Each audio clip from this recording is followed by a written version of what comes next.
যদিহে আপোনালোকৰ হাতত ৰেচন কাৰ্ড আৰু আধাৰ কাৰ্ড আছে তেন্তে আপোনালোকৰ বাবে এনেকুৱা 5টা আঁচনিৰ বিষয়ে মই এই ভিডিঅ'টোত জনাবলৈ ওলাইছোঁ আৰু এই 5টা আঁচনি জানিবৰ বাবে আপোনালোকে ভিডিঅ'টো সম্পূৰ্ণকৈ প্ৰথমৰ পৰা শেষলৈকে চাব আৰু যদিহে এই ভিডিঅ'টো এতিয়ালৈকে লাইক এটা কৰা নাই প্লিজ লাইক এটা কৰি দিব আৰু যিসকলে নতুনকৈ চেনেলটোত আহিছে প্লিজ ছাবস্ক্ৰাইব কৰি দিব এনেধৰণৰ ইম্পৰ্টেণ্ট ভিডিঅ'সমূহ পাই থাকিবৰ বাবে। তেন্তে আহক ভিডিঅ'টোৰ মাজলৈ যাওঁ।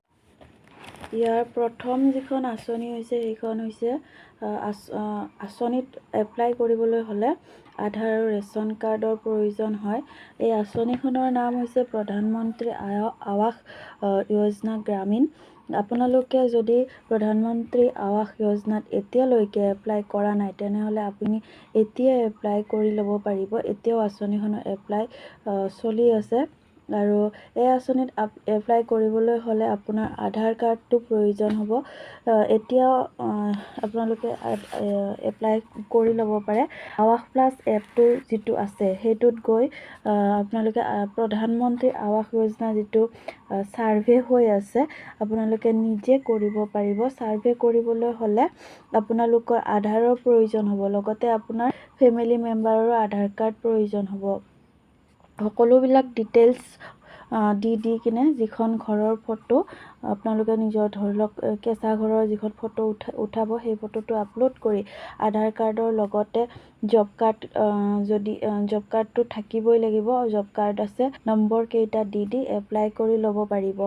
এপ্লাই কৰি দিয়াৰ পিছতে এটা ভেৰিফিকেশ্যন হ'ব আৰু ভেৰিফিকেশ্যনটো হোৱাৰ পিছতে যদি আপুনি এই ঘৰটো পোৱাৰ যোগ্যৰ হয় তেতিয়াহ'লে চৰকাৰৰ তৰফৰ পৰা যিটো প্ৰধানমন্ত্ৰী আৱাসৰ যিটো ঘৰ সেই ঘৰটো আপোনাৰ লাভ কৰিব। ইয়াৰ পিছৰ যিটো আঁচনি সেইটো হৈছে এটা কাৰ্ড হয়। যদি আপোনাৰ হাতত এখন ৰেচন কাৰ্ড আছে তেতিয়াহে লাভ কৰিব। সেইটো হৈছে আয়ুষ্মান কাৰ্ড আৰু আয়ুষ্মান কাৰ্ডত যদি আপোনালোকে এতিয়ালৈকে এপ্লাই কৰা নাই, ধৰি লওক পোৱা নাই, আপোনাৰ হাতত নাই কাৰ্ডখন, তেতিয়াহ'লে উলিয়াই লওক না। তেনেহ'লে আয়ুষ্মান কাৰ্ডৰ যিটো ধৰি লওক আপুনি 5 লাখ টকা সেইটো যদি সুবিধা ল'ব পাৰে তেনেহ'লে সেই সুবিধাটো ল'ব পাৰিব।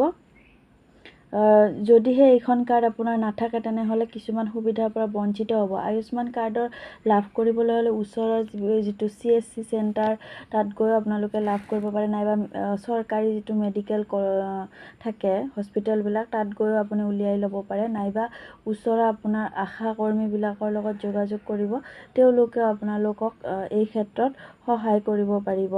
আয়ুষ্মান কাৰ্ডটো থাকিলে চৰকাৰৰ তৰফৰ পৰা 5 লাখ টকাৰ সুবিধা লাভ কৰিব। এই বিষয়ে মই আৰু এটি ভিডিঅ' বনাইছিলোঁ, আপোনালোকে হয়তো চাইছে।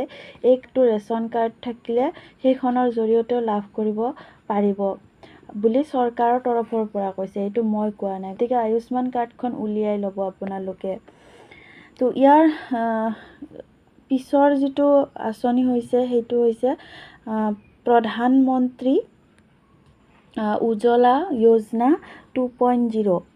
এই স্কিমখনত এপ্লাই কৰিলে আপোনালোকে ফ্ৰীতে গেছ লাভ কৰিব। তাৰ কাৰণে pmuy.gov.in এই পৰ্টেলত গৈ তাত এটা অপশ্যন পাব, apply for new Ujjwala 2.0 connection, আৰু ইয়াত যি ডকুমেণ্টছ দৰকাৰ হ'ব লিখি দিছে। KYC কৰিব লাগিব, আধাৰ কাৰ্ডো প্ৰয়োজন হ'ব, লগতে ৰেচন কাৰ্ডখন প্ৰয়োজন হ'ব।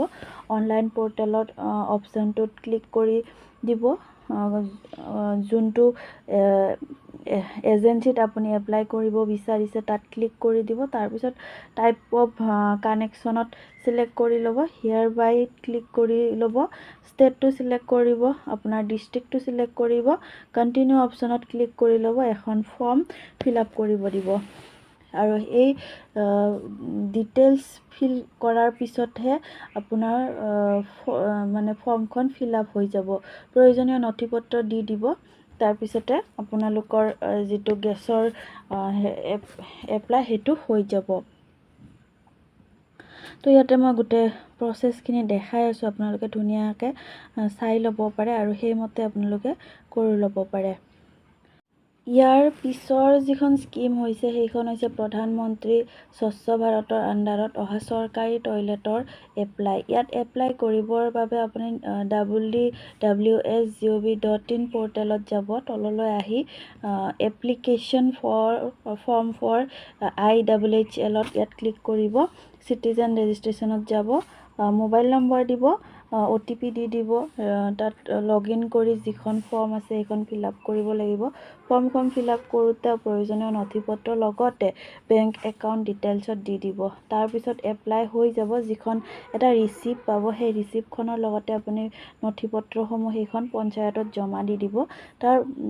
তাৰপিছত আপোনালোকৰ এটা জিঅ' টেগিং হ'ব। তাৰপিছত আপোনালোকৰ যদি যোগ্য হিচাপে বিবেচিত হয় তেনেহ'লে ইয়াৰ সুবিধা আপুনি লাভ কৰিব পাৰিব। ইয়াৰ শেষৰ যিখন স্কিম সেইখন হৈছে PM কিষাণ সন্মান নিধি। ইয়াত এপ্লাই কৰিবলৈ হ'লে আধাৰৰ লগতে ৰেচন কাৰ্ডৰো প্ৰয়োজন হ'ব।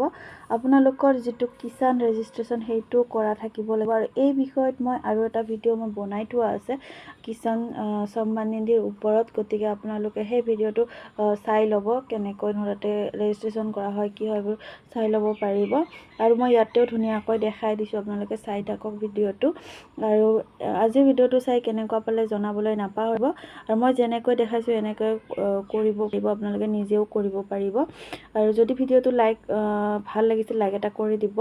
তেনেহ'লে নতুন এটা ভিডিঅ'ত লগ পোৱাৰ আশাৰে আজিলৈ আহিছোঁ। ধন্যবাদ।